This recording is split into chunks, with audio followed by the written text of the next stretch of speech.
Լսում եք, սպասեցեք մի փոքր, ես ձեզ կպատմեմ բոլորը սկզբից, գնում եք, լավ, ես կպատմեմ ծաղիկներին ու խոտերին, սիրուն կակաչներ, լավ լսեցեք արևի պատմությունը, աղջիկս հիվանդ էր, գիտեք, նա էլ ձեզ նման մի գեղեցիկ ծաղիկ էր, նախշունիկ դեմքով, ոսկեգանգուր մազերով, աղջիկս հիվանդ էր, բժիշկը եկավ, իջավ մեր բնակարանը, նա տխուր էր, ինչու, հա հիշում եմ, նա չէր սիրում ներքևի հարկերը, նա իջավ ներքև, նայեց իմ աղջկան, նայեց սենյակի պատերին, խոնավ է, ասաց, պիտի փոխեք բնակարանը,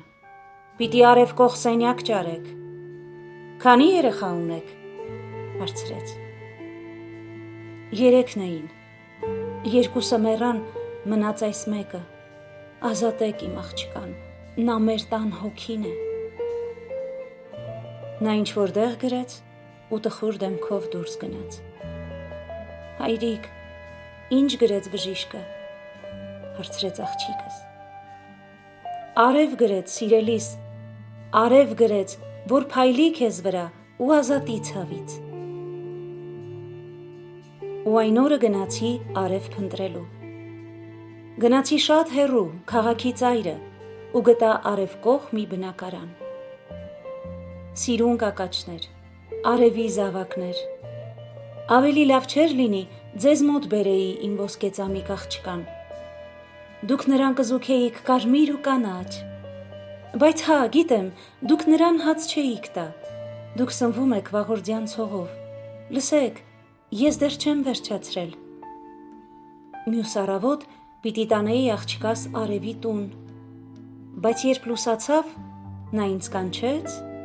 ձեռքս բռնեց ու փակեց աչքերը, հետո եկան մարդիկ ու տարան նրան,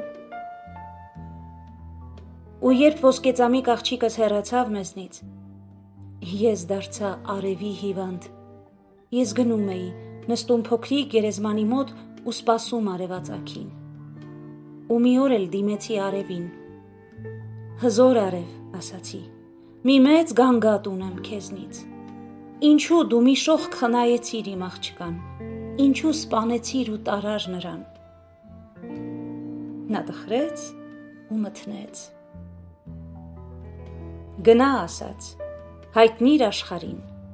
ասա վերևի հարկը արևի շողքերը խլեց, ստվեր գցեց ներքևի հարկին ու սպանեց այն ոսկեհեր աղջկան,